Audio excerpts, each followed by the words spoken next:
I've been looking for a way out,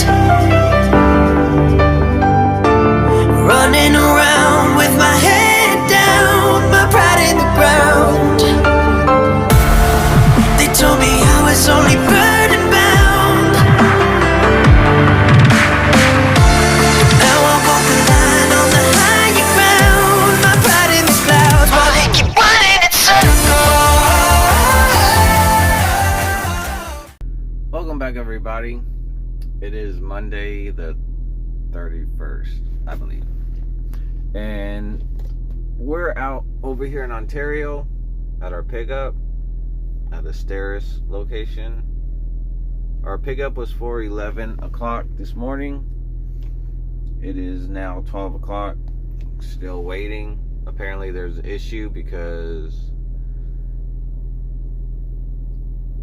everybody's trying to figure out if they're going to get this load ready or if they're going to delay it until tomorrow. Yeah. So I'm over here sitting on the street.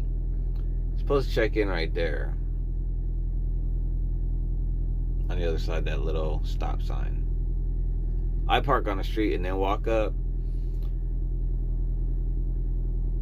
and then wait until they tell me what I'm gonna do, because that side's usually the receiving side. Once in a blue moon they'll ship on that side, but that's the shipping side. So I give them my information and they were confused, like, we don't have any Dexcom freight today. And I'm like, well, it shows you do. Let people know. And they were like, yes, going back and forth between tomorrow or today. Then they're like, okay, it's set for today pickup. Alright, everybody, so they rescheduled our load for tomorrow morning. So now I'm gonna sit here. I might do something to the truck, I don't know. I called, get price quotes on a freaking surge tank, and I'm not liking them. It's kind of weird because the factory one out here in California in Fontana, it's like $300 and something. I wrote it down. It's like 300 and... Hold on. Let me get the exact amount. Alright. So the original factory one from the dealer is $610. Right? Now the aftermarket one is $302. Okay. And that's out here in Fontana.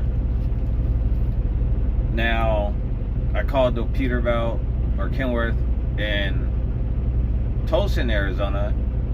The original is $634, but the aftermarket is $239. But out there in Phoenix, the original one, apparently they switched it to where you need the clamps to tighten up the leveling sensor. But yeah,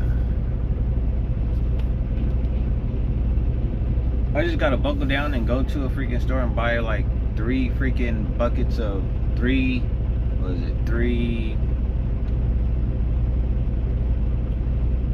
5-gallon buckets, just so I can start doing stuff to my when I have the time. Because that's the only reason why I haven't fixed my EGR tube, the O-rings. That's the only reason why I haven't replaced them, because I have nothing to drain the coolant in. I might go to the shop and see if they'll give me something so I can drain my coolant in, so I can swap this stuff out. And I need to replace my power steering pump, which I purchased. I got parts for the truck.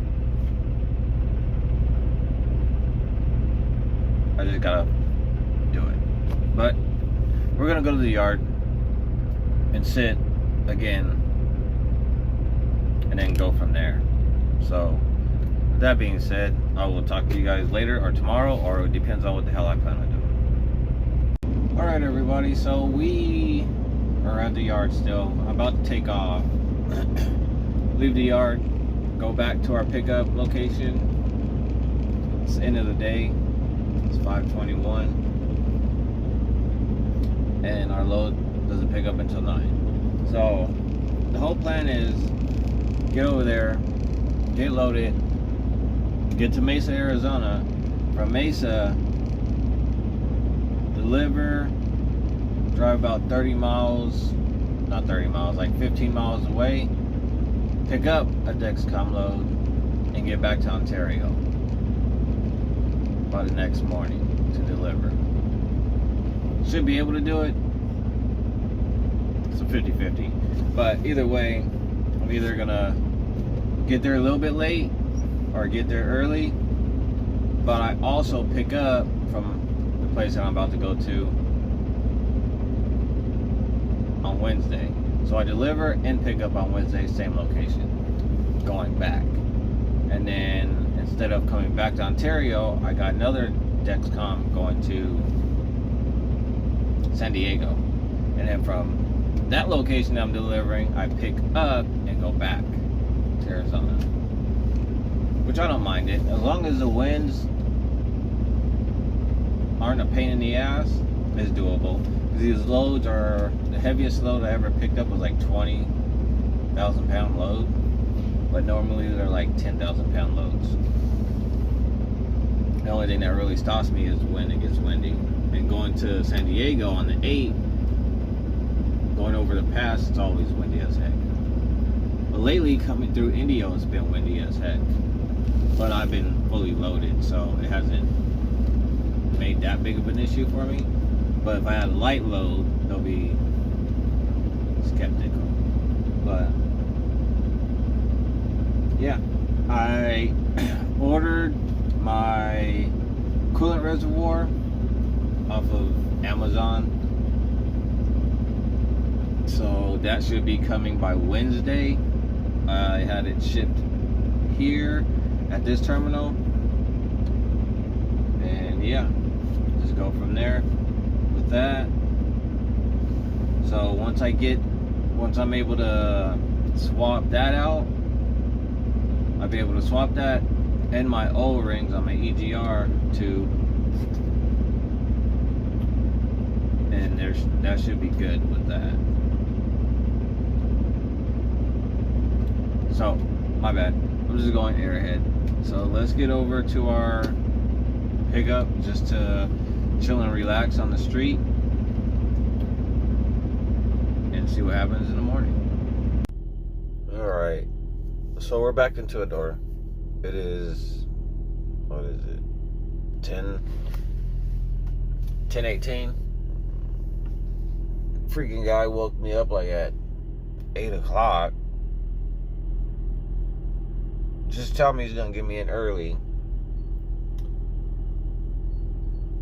even though it's really not early, for 11 o'clock pickup. But anyways, waiting to get loaded, and we're gonna see how this is gonna work out. I'm just tired. I went to bed, ended up waking up, and I'm just tired. I don't know why. Guess because sitting around makes you tired.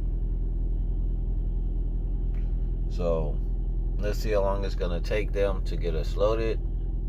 Usually we're sitting here for an hour just to get loaded and get our paperwork and be gone. Right now he's putting his lock on the glad hand, and usually that's when they get started loading. So see you guys within the hour.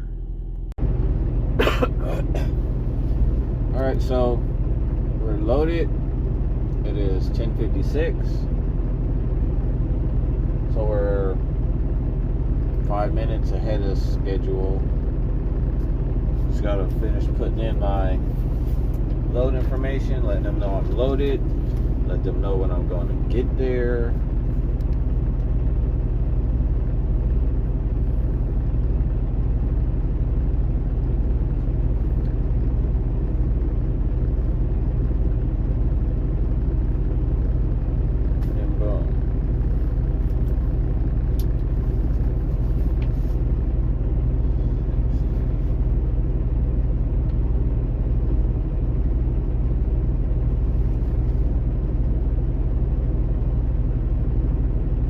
So, technically, we're supposed to be back here tomorrow. So we're gonna see what we can do with the whole round trip process. Then go from there. I'm just skeptic with the wind going through Indio right now. I only got 10,000, 20,000 pounds. I say 10. It's like 20 mile an hour winds in Indio, give or take. But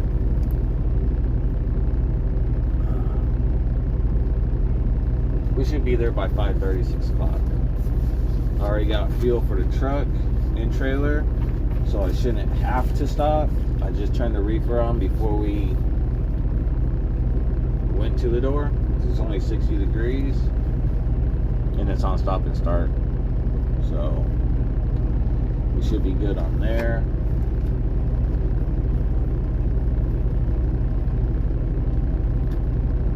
Clouds are still out, but it's decent temperature, 67. Doesn't feel like it, but it is. So let's go ahead and roll out, and I will see you guys when we get there. All right, we're in traffic. Well, we're not even in traffic. I think they closed the road, like up there. So that's great. Where are we? Or something freaking where, I forget. But yeah, I think we're gonna start moving. I just set the brake, sat here for a minute. My truck's doing a regen as we're rolling. I hate it doing a regen as I'm rolling. There's reasons. And yeah, so let's hopefully not lose any more time. Oops, let's keep forgetting to zoom out. I'm gonna have to slide my tandems, of course. Turn the light on.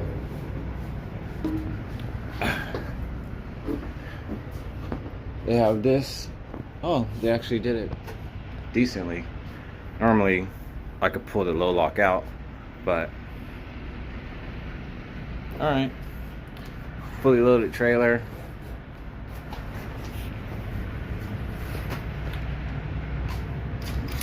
Got the lock, seal. Come on. Put that there for now. Put that there. Grab my light. This hook. Tires. See, this is what the tire looked like when it blew on me on the other trailer.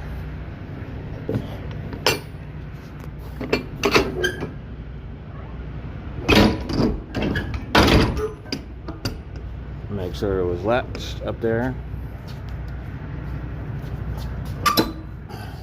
Sometimes just how these trailers sit, they want to be a pain in the ass. But it's latched up there, as you can see, on both sides.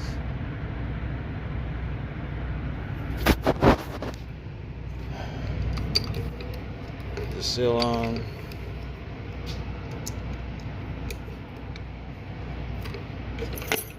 Put the lock on. One-handed.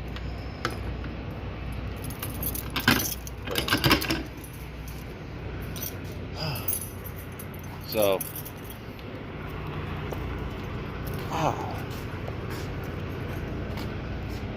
gotta set the brakes so we can slide these tandems. Just making sure everything's copacetic, especially since now they're pulling people in for some reason this week or next week or this month or whatever. I always double check my fifth wheel regardless if I checked it 50 million times.